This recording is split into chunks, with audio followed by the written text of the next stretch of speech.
Bayangkan ini, satu mobil dibuat 1 abad lalu, mengalahkan ratusan lawannya di lebih dari 2.000 ajang balapan. Satu mobil lain, dibuat di abad ini, mencapai kecepatan menembus 400 km per jam. Dan kedua mobil itu datang dari nama yang sama, Bugatti. Menurut Bugatti, Type 35 yang dirilis pada tahun 2020 adalah mobil balap paling sukses sepanjang sejarah, dan hingga kini belum ada yang menyamainya. Tapi dari mana semua ini bermula?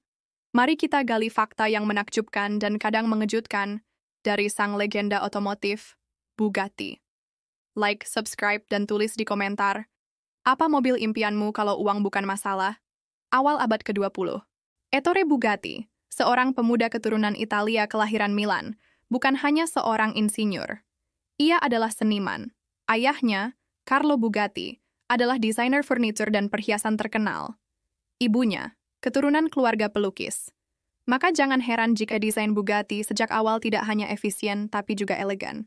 Pada tahun 1909, Ettore mendirikan Automobiles e Bugatti di kota Molsheim, Alsace, kala itu masih wilayah Kekaisaran Jerman. Mobil pertamanya, Bugatti Type 10, adalah proyek pribadi yang dikerjakan di garasi rumahnya. Dan hanya dalam beberapa tahun, lahirlah Type 13. Mobil ringan, sederhana, tapi sangat cepat dan stabil di tikungan. Type 13 memulai warisan Bugatti di dunia balap. Menurut arsip balap Prancis, Grand Prix Lyon tahun 1924 memperkenalkan Type 35, mobil yang akan mencetak lebih dari 2.000 kemenangan dalam dekade berikutnya. Mesin 8 silinder, sasis ringan, dan teknologi pelek alloy membuat Type 35 tak tertandingi. Tapi Bugatti bukan cuma soal kecepatan. Bugatti Royale atau Type 47 adalah mobil super mewah dengan mesin 12,7 liter. Itu lebih besar dari mesin truk, tapi Bugatti hanya menjual 2 unit dari total 6 yang dibuat. Alasannya, depresi ekonomi tahun 30-an menghancurkan pasar mobil mewah. Pada tahun 1939, Gian Bugatti, anak Ettore dan penerus utamanya, tewas dalam kecelakaan saat menguji Type 57. Dan ketika Ettore meninggal pada tahun 1947, masa depan Bugatti ikut terkubur. Produksi mobil berhenti dan merek itu nyaris dilupakan. Namun, cerita belum berakhir. 40 tahun kemudian, Romano Artioli, seorang pengusaha Italia, membeli hak merek Bugatti. Ia membangun pabrik baru di Campo Galliano dan meluncurkan EB110, mobil super dengan mesin 12 silinder, 4 turbo, dan penggerak 4 roda. EB110 debut pada tahun 1991. Mobil ini sangat cepat dan futuristik. Tapi mimpi itu singkat. Menurut Forbes Italia, krisis ekonomi dan tingginya biaya produksi membuat Bugatti bangkrut lagi hanya 4 tahun kemudian. Barulah pada tahun 1998, Volkswagen Group, raksasa otomotif Jerman, mengambil alih merek Bugatti.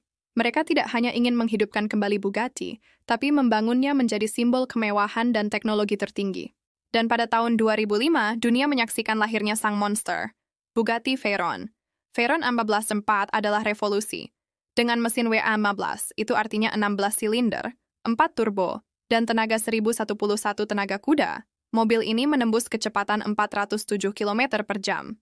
Menurut pengujian Top Gear dan Guinness World Records, Veyron Supersport bahkan mencetak rekor mobil produksi tercepat dunia pada 2010 dengan kecepatan 431 km per jam.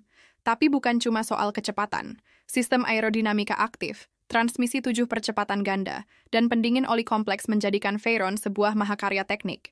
Volkswagen dilaporkan merugi jutaan dolar untuk setiap unit Veyron yang dijual. Tapi tujuan mereka bukan keuntungan, melainkan prestis. Kalau kamu masih di sini dan suka konten semacam ini, bantu channel kami terus berkembang. Klik like, subscribe, dan bagikan ke temanmu yang suka dunia otomotif. Pada tahun 2016, muncul penerus Veyron, Bugatti Chiron, MON. Chiron membawa mesin W15 ke tingkat baru. Dengan tenaga mencapai 1.500 tenaga kuda, mobil ini lebih cepat, lebih stabil, dan lebih eksklusif. Versi khusus Chiron, disebut Supersport 300 Plus, menjadi mobil produksi pertama yang menembus kecepatan 300 mil per jam atau 482 km per jam, seperti dikutip dari Bugatti Newsroom. Satu fakta menarik, ban Chiron dibuat oleh Michelin dan diuji di jet militer, karena tidak ada mesin darat lain yang cukup cepat untuk mengujinya secara langsung. Tapi masa depan Bugatti berubah lagi di tahun 2021. Volkswagen mengumumkan pembentukan Bugatti Rimac, sebuah perusahaan gabungan antara Bugatti dan Rimac Automobili, pabrikan mobil listrik dari Kroasia yang terkenal karena hypercar elektriknya, Rimac Nevera. Mate Rimac, pendiri dan CEO Rimac, dipercaya untuk memimpin era baru Bugatti. Ia mengatakan, kombinasi antara warisan Bugatti dan teknologi Rimac akan menciptakan generasi baru hypercar. Indah, mewah, dan ramah lingkungan. Bugatti Mistral, diperkenalkan pada 2022, adalah roadster terakhir bermesin W16. Sebanyak 99 unit langsung terjual sebelum diproduksi. Setelah itu, semua mata tertuju pada masa depan Bugatti elektrik. Banyak yang bertanya, mengapa Bugatti tetap relevan meski hanya memproduksi ratusan unit mobil? Jawabannya ada pada filosofi Bugatti sendiri. Nothing is too beautiful, nothing is too expensive. Menurut Ettore, sebuah mobil harus menjadi karya seni. Tak peduli seberapa mahal, asalkan sempurna. Dan filosofi ini masih hidup dalam setiap baut dan lekukan Bugatti hingga hari ini. Jadi saat kamu melihat sebuah Bugatti di jalan atau di layar YouTube, ingatlah bahwa itu bukan hanya kendaraan. Itu adalah warisan, mesin, dan seni dalam satu paket. Apa menurut kamu Bugatti akan bertahan di era kendaraan listrik? Tulis pendapatmu di kolom komentar. Dan jangan lupa like dan subscribe agar kamu tidak ketinggalan konten mendalam lainnya dari Kuak Fakta. Sampai jumpa di video berikutnya.